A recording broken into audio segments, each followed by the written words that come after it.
Over the weekend, I had the opportunity to visit our troops fighting in Operation Epic Fury. We were on the ground, in CENTCOM on Saturday for about half the day. For reasons of operational security, so those troops are not targeted, the places and bases will not be named. Suffice it to say, the trip was an honor. I had a chance to bear witness, and I witnessed the best of America. I witnessed warriors, a brotherhood of men and women warriors all, active duty, guard, and reserve, united in their love for each other, their shared purpose, and their commitment to the mission. I witnessed sheer competency. I watched a private first class confidently calling out an enemy missile trajectory to a room full of officers. Everyone focused. The room was locked in. 2 enemy missiles successfully shot down. I spoke to Air Force and Navy pilots on the flight line who every day both deliver bombs deep into Iran, but also shoot down drones defending their base. Many had just returned from the skies of Iran and Tehran. I put on a headset and spoke to one crew in the cockpit, locked and loaded, each and every day. I witnessed ingenuity, American ingenuity. I met the young Army officer who figured out how to neutralize maneuvering enemy missiles, saving countless lives. His commander confirmed that the whoops and cheers erupted in the Tactical Operations Center when his new approach was first successful. I met the Air Force intel analyst who refines target packages faster than the enemy can adapt. I actually gave him my card and told him to keep me posted on the ground truth. I did the same with his boss, a colonel with a heart the size of Texas and a beautiful deployment mustache to match. I witnessed lethality. I met a junior airman as the sun was going down and a chill was setting on the tarmac, who, when asked what they needed, she simply looked up at me with a sly smile on her face and said, "More bombs, sir, and bigger bombs. We will happily oblige her." I met the Army targeting team who found and sunk the pride and joy of the Iranian Navy, their fighting position plastered with images of sunken enemy ships. And I witnessed urgency. Right when we landed, another C-17 landed just minutes after us. And within 30 seconds of the aircraft coming to a full stop, a team on the ground pulled up and the cargo was being uploaded. Wartime speed. To a man and to a woman, on the ground, in the air, on the flight line, and in the TOC, I heard, "We want everything faster, higher op tempo, wartime speed." The feeling was the exact opposite of the rotational units year after year in the wars in Iraq and Afghanistan that we're so familiar with. In those wars, it was always about the next rotation, never knowing when the mission would end or exactly what the mission was, year after year. Not with Epic Fury. I witnessed urgency to finish the job, urgency to achieve mission success, not looking at the next rotation, only moving as fast as possible to win. I got a chance to troop the line, to witness firsthand what we already know is true. I spoke to all ranks and all services, none of whom knew we were coming. It was not rehearsed or scripted. Sometimes we just wandered. What I witnessed was motivation. It was sheer mission focus. It was the American warrior unleashed. It was the kind of warfighting American spirit that comes with a clear mission against a determined enemy. A crew chief we flew with summed it up nicely. He said, "It's been a busy few weeks, sir. Tough stuff. But I'm so honored to be called up. This fight is long overdue. We need to address it for our kids. We cannot pass the buck. Please thank the president from us." I heard that time and time again. I asked each young American, "What do you need?" And nobody said better equipment. Nobody said more comfortable living conditions. Nobody said, "Send me home." Well, of course, eventually we want all those things. They do too. But what those Americans said to me, young and old, officer and NCO, male and female, black and white, was, let's finish the mission. Get us even more bombs, bigger bombs, more targets. Let us finish this. In fact, Admiral Cooper noted this morning that the 3 Air Force captains shot down by Kuwaiti-friendly fire early in the fight, weeks ago. They never left the theater. All dropped bombs over Tehran last night. These men and women live the Iranian threat every day, incoming missiles and drones, and know what a world looks like, what the world would look like if Iran had the most dangerous weapons in the world, a nuclear weapon. As President Trump has said time and time again for years, and in this administration, Iran cannot have a nuclear bomb, and they won't. These troops, they want to finish this fight for their kids and their grandkids. This is about history. This is about legacy. Success matters. And because of this president and these Americans, we're closer than ever before to winning. President Trump is doing what no other president had the guts to do. Previous presidents were all talk. He's all action. On the battlefield, because of the latitude the president has given us, American firepower is only increasing. Iran's decreasing. We have more and more options, and they have less. Just 1 month in, only 1 month, we set the terms. The upcoming days will be decisive. Iran knows that, and there's almost nothing they can militarily do about it. Yes, they will still shoot some missiles, but we will shoot them down. Of note, the last 24 hours saw the lowest number of enemy missiles and drones fired by Iran. They will go underground, but we will find them. We recently destroyed another one of their command bunkers. Leaders forced to flee. No water, no power, no oxygen, no command and control. Their faith in their caves diminishing. The latest intel is clear out of CENTCOM. Our strikes are damaging the morale of the Iranian military, leading to widespread desertions, key personnel shortages, and causing frustrations amongst senior leaders. Just last night, we had 200 dynamic strikes alone.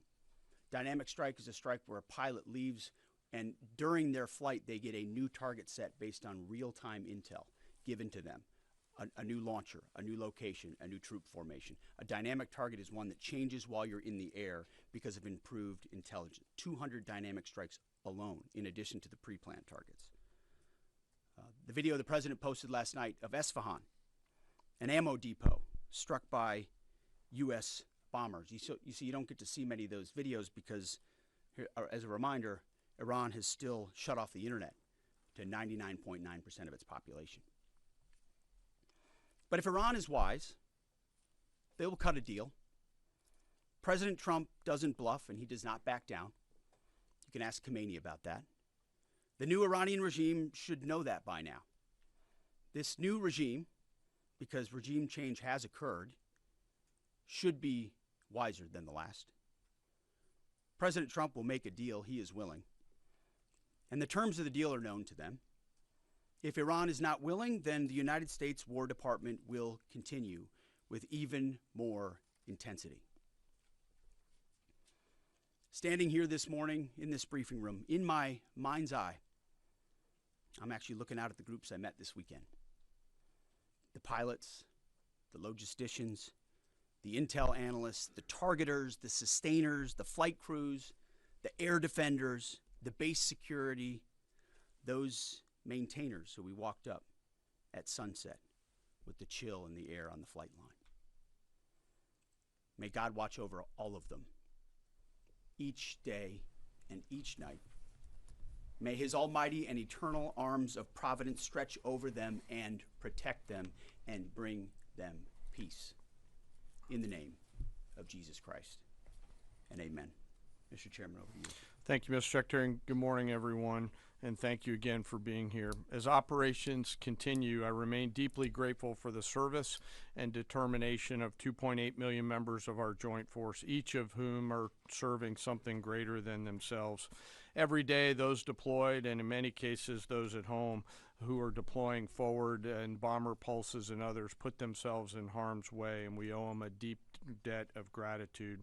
I remain especially grateful for our fallen who gave the ultimate sacrifice. We'll never forget their valor and their determination to do something greater than themselves. And each day we continue to earn what they've given to us. This morning I want to share that yesterday the Joint Force had the honor of participating in the burial of Colonel Clarence Emil Bud Anderson, who passed away in May of 2024 at the ripe old age of 102. He was laid to rest in Arlington Cemetery yesterday morning alongside his wife of 70 years, Eleanor, who he married on February 23rd, 1945. She passed away in 2015 at the age of 92.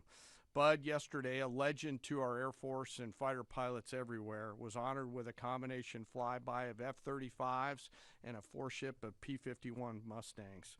He was one of the most prolific flying aces of World War II and the highest scoring P-51 ace with 16 and a quarter kills in his squadron and in his group. And he served from 1942 to 1972. And his last combat tour was flying F-104 Thunder Chiefs over North Vietnam. For anyone that had the chance to meet Colonel Anderson, you knew what an incredibly special man he was. And that's true for each and every one of our World War II vets who become fewer and fewer with each passing day. They are the greatest generation and give us the gift of an incredible example as we execute Operation Epic Fury today. And Colonel Anderson, we mourn for your loss, and remember that smile on the right side as you went out to do our nation's business. I'd like to now share an operational update. Our Joint Force continues to focus on our military objectives as we systematically continue to degrade and destroy Iran's ability to project power and threaten stability beyond its borders. First, the Joint Force continues to destroy Iran's ballistic missile and UAS capabilities. We remain focused on interdicting and destroying the logistical and supply chains that feed these programs. And this remains a truly joint effort, prosecuted around the clock from air, land, sea, space, and cyberspace. Long-range bombers from U.S. Strategic Command are coordinating with tactical fighter aircraft from our Joint Force launched from bases around the region and the continental United States, while simultaneously Navy fighters from the sea and sailors continue to project power from the sea, while Army and Marine artillery units continue to execute long-range precision fires deep into enemy territory against high-value targets. Meanwhile, on the defense side, our Army and air defenders and aviators, as the Secretary talked about, remain vigilant, forming a shield to protect our forces and our partners, intercepting missiles and drones. Together, we continue to deliver precision strikes against key manufacturing nodes, component storage sites, research facilities deep within Iranian territory. And over the past 30 days, we've struck more than 11,000 targets. Given the increase in air superiority, we've successfully started to conduct the first overland B-52 missions, which allow us, as we've said before, to continue to get on top of the enemy and, as the Secretary talked about, switch towards more and more dynamic targets, servicing mobile targets around the battle space. We've continued to do the work against Iran's missile, drone, and naval production facilities, and we continue the multi-domain pressure that we've talked about. Second, on the Navy front, we continue to assert dominance over the Iranian Navy. We remain focused on targeting their mine-laying capability, their naval assets, and we've now, as I mentioned briefly last time, started to work attack helicopters and other close air support assets into the naval domain. CENTCOM continues to identify and work against naval depots and storage areas. And we've taken out, again, more than 150 ships, including all Jamaran-class frigates inside their Navy. Third, we continue to prosecute our campaign against our defense industrial base at scale. This includes factories, warehouses, nuclear weapons research and development labs, and the associated infrastructure required for Iran to reconstitute its combat capability. I'd like to continue my theme of highlighting the incredible contributions of Americans to our joint force. Today I want to talk a little bit about a different front line, a line that doesn't have bunkers or guard posts, but is just as critical to our nation's security, our National Assembly lines. Today I want to recognize a group of Americans who live at the beginning of our nation's combat power, the Americans who actually make our weapons, both inside our defense industrial base, but even more broadly inside our national industrial base.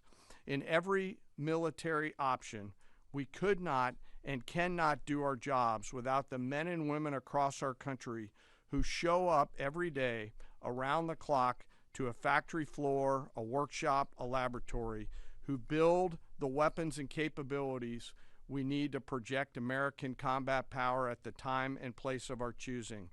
These great Americans, and I've had a chance to spend some time with them when I was in the private sector, are the core of American combat power. They're the machinists running high-tech CNC machines, cutting raw blocks of metal into incredibly precise parts. They're the assembly workers painstakingly taking a kit of parts and turning that into a complex guidance system or precision munition or a rocket motor or building a jet or submarine. Or they're the quality assurance technicians who ensure that when a warfighter pulls a trigger, the weapon works every time. This can be and is tough and gritty work.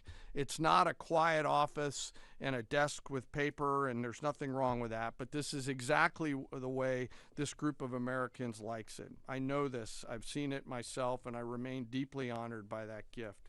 It's often loud and dangerous work, demanding, requires absolute focus for hours at a time with deep commitment to get it right every single time. It's hands-on work where one uncaught mistake or deviation can put an American's life at risk.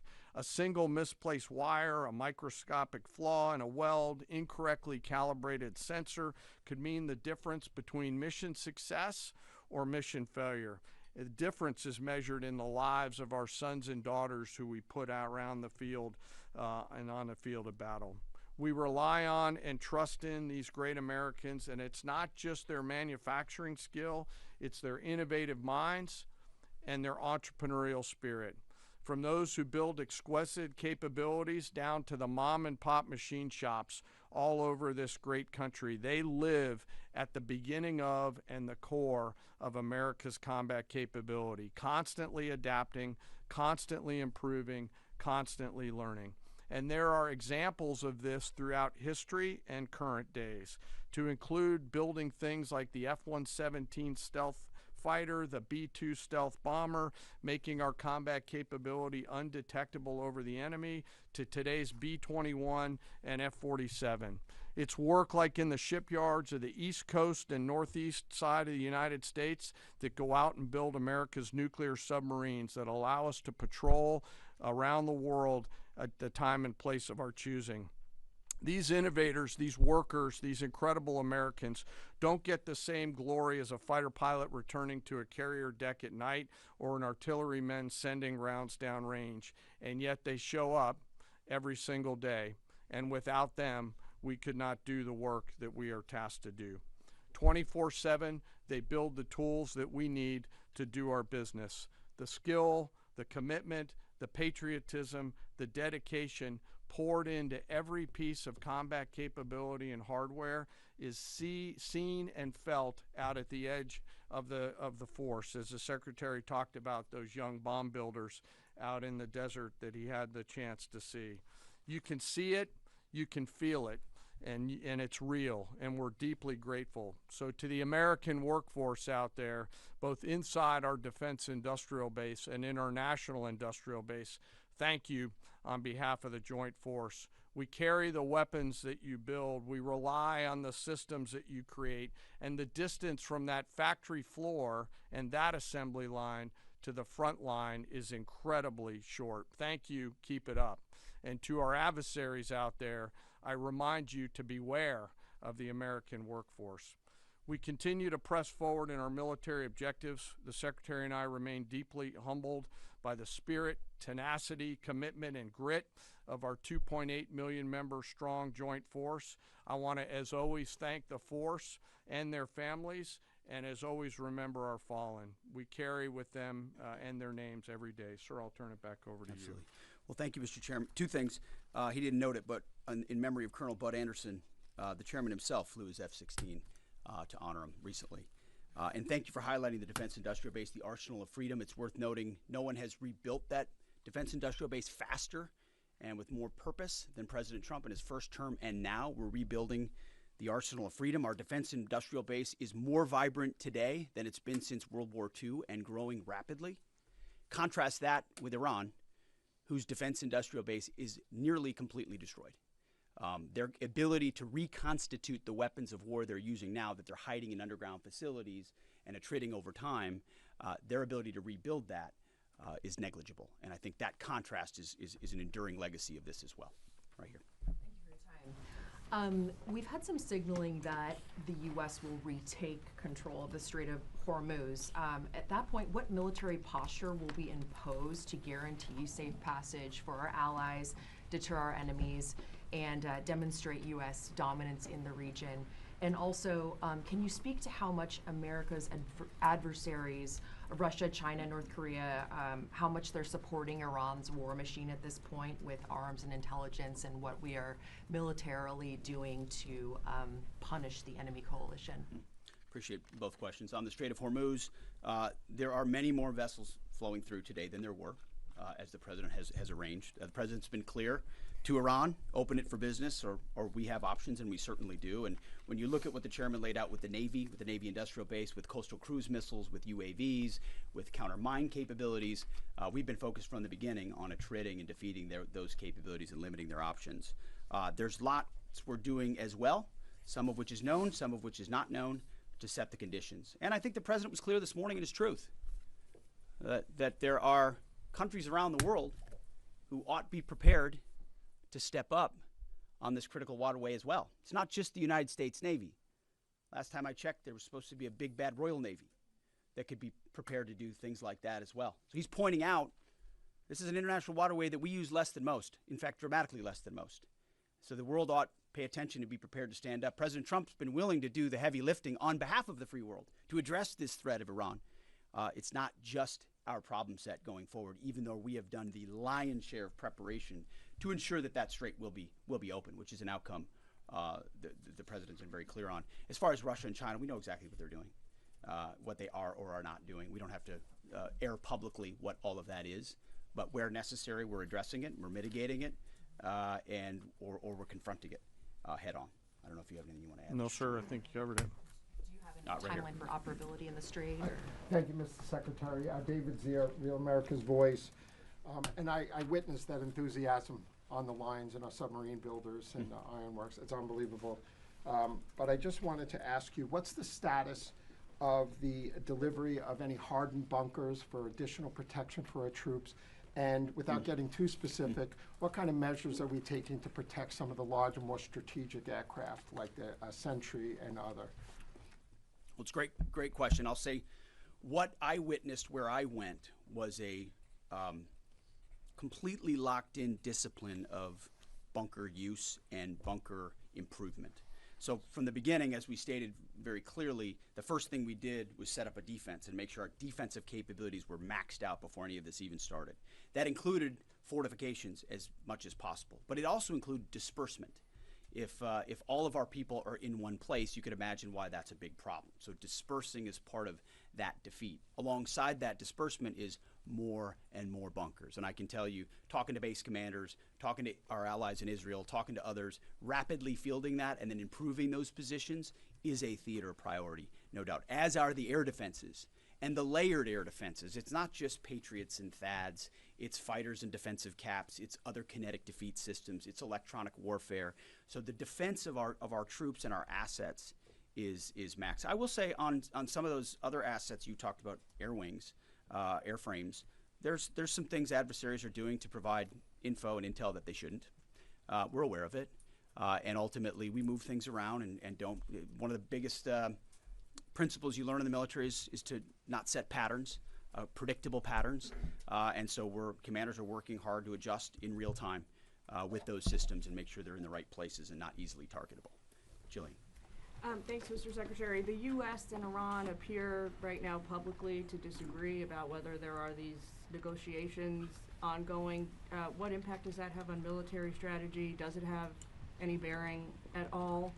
And General, the President wrote yesterday that the U.S. might destroy Iran's electricity generating plants and oil wells. Those are his words before ending this operation. Is there a way to do either of those things without like seriously jeopardizing or seriously harming civilians? So on the talks, I can tell you, having been with Steve and Jared and the Vice President and Marco and many others yesterday, they are very real. They are ongoing. They're active. And I think gaining strength. And we appreciate that. As I said in my remarks, we would much prefer to get a deal. If Iran was willing to relinquish material they have and ambitions they have, open this, great. That's the goal. We don't want to have to do more militarily than we have to. But I didn't mean it flippantly when I said, in the meantime, we'll negotiate with bombs.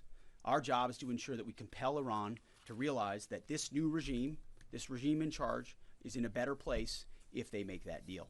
And so we'll continue. We're working hand in hand, but the primary effort is a deal. We want that deal to be accomplished if at all possible. If not, then we're prepared to continue.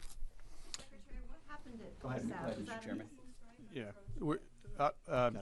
Thanks for the question. We're always thinking about those considerations and develop options to be able to mitigate those risks pursuant to the normal practices that we do in the military. So. Thank you, Mr. Secretary. I know you slightly addressed this already, but just on the Strait of Hormuz, is opening the strait an essential objective to Operation Epic Fury, or is that the job of those other countries?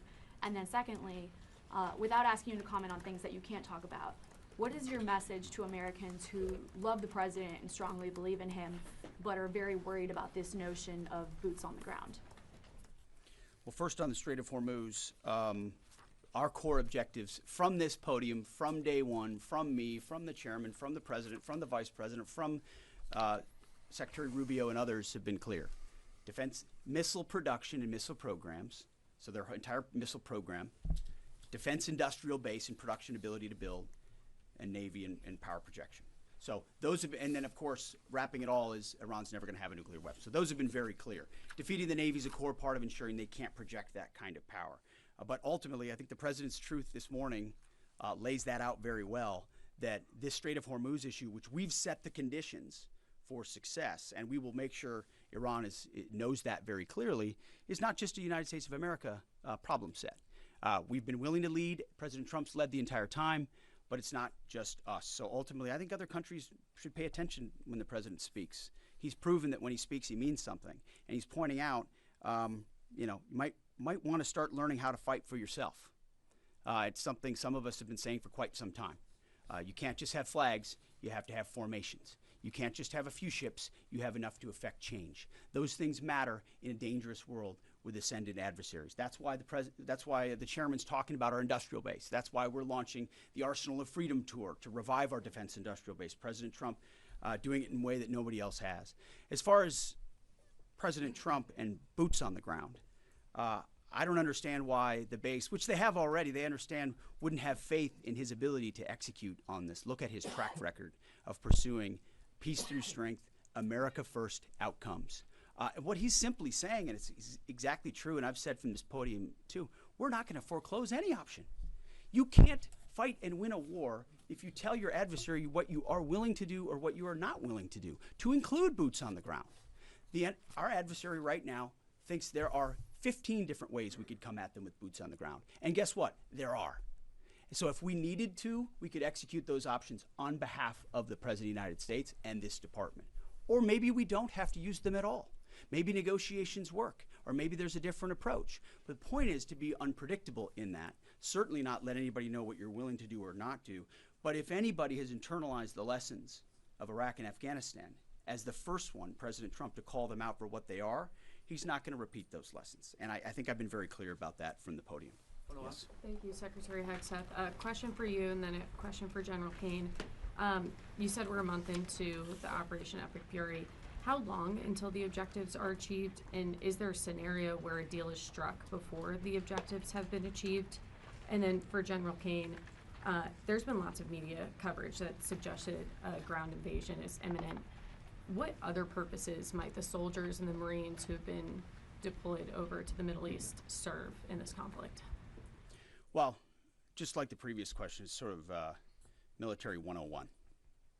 Don't tell your enemy what you're willing to do or not do, and don't tell your enemy when you're willing to stop, especially an enemy that likes to hide in bunkers and try to hoard their missiles and hope you'll wait you out. So that's not a question I'm going to answer, or the president has said definitively. We have our own goals and guidance and things military objectives that we're moving toward and things that we look at. And as he's articulated, he's said 4 to 6 weeks, 6 to 8 weeks, it could be any particular number, but we would never reveal precisely what it is, because our goal is to finish those objectives. And we're well on our way. And the chairman and I look at this every single day.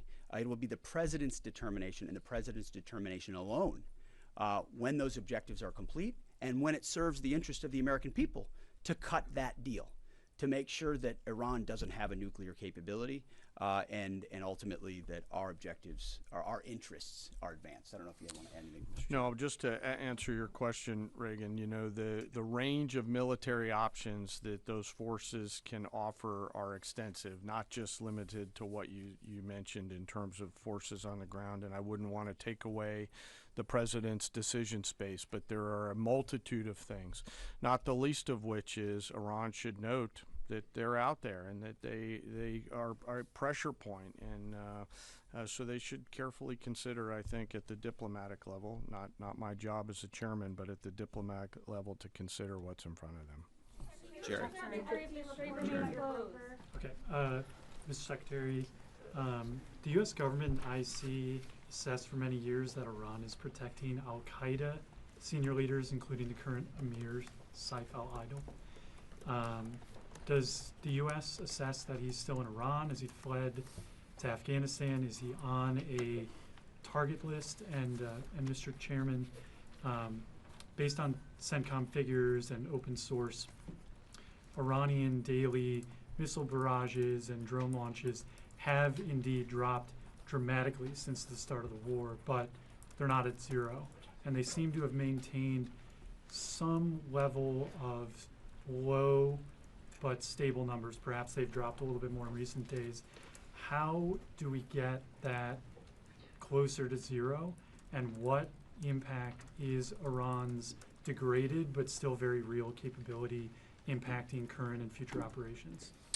So I won't speak to a particular target. I'll just say that al-Qaeda remains our enemy, obviously, and there are a lot of people on our target list in Iran, and if they were to be harboring al-Qaeda, they would certainly fit that list. Just quickly, the mobile targets that they have that we continue to service, as the Secretary talked about, the 200 hits that were done last night, that's one component of continuing to lower that. The second and more long-term impact that we're having is the strikes against their defense industrial base at scale, which will not allow them to reload after that. So we do continue to see a trend down. They are still shooting, and we do continue to exert significant pressure against both sides of that system. Mr. Secretary, thank you for the question. Do you still believe, you said previously that the Iranian leadership would surrender? Do you still believe that?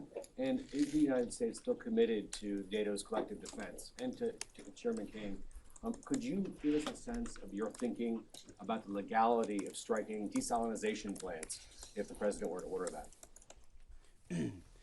I will just say that any mission that ends on our terms, you want to call it a surrender, call it a defeat, call it what you want, we remain committed to a conflict that ends on our terms and the president's terms. There's no doubt about that.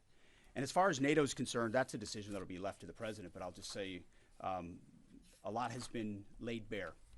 A lot has been shown to the world about what our allies would be willing to do for the United States of America when we undertake an effort of this scope on behalf of the free world. These are missiles that don't even range the United States of America. They range allies and others, and yet when we ask for additional assistance or simple access basing and overflight, we get questions or roadblocks or hesitations. And the president's pointing out, You don't have much of an alliance if you have countries that are not willing to stand with you when you need them. He's simply pointing that out, and ultimately it'll be his decision of what that looks like after this is complete. I'll just won't talk about any particular target. This really builds on Jillian's question too, that I don't think I completely answered. But you know, the joint force is the most professional force in the world, and we have numerous processes and systems to carefully consider the whole range of considerations, from civilian risk to legal considerations with any target. And as targets come before us, we run them through the same process that we always do, and always strike lawful targets in accordance with the normal procedures that we use. No quarter, no mercy for enemy combatants, as ISAF has said. For me? Thank you, Okay, Mr. thank you, sir. Right. No. Right. Thank you, Mr. Secretary. Thank you. I appreciate it. On Sunday, President Trump said that Iran's first regime was all destroyed and the second one is mostly dead. And the third regime that we're on right now has been much more reasonable in negotiations. Do you agree with that assessment, and why? I would defer to the negotiating team there. They're the ones talking to him, but they're getting a back and forth on terms, which is a productive development. We stand right there next to our negotiating team, always willing and prepared to put them in an even better position. Thank you very much. I appreciate it. Thank you. Thank you.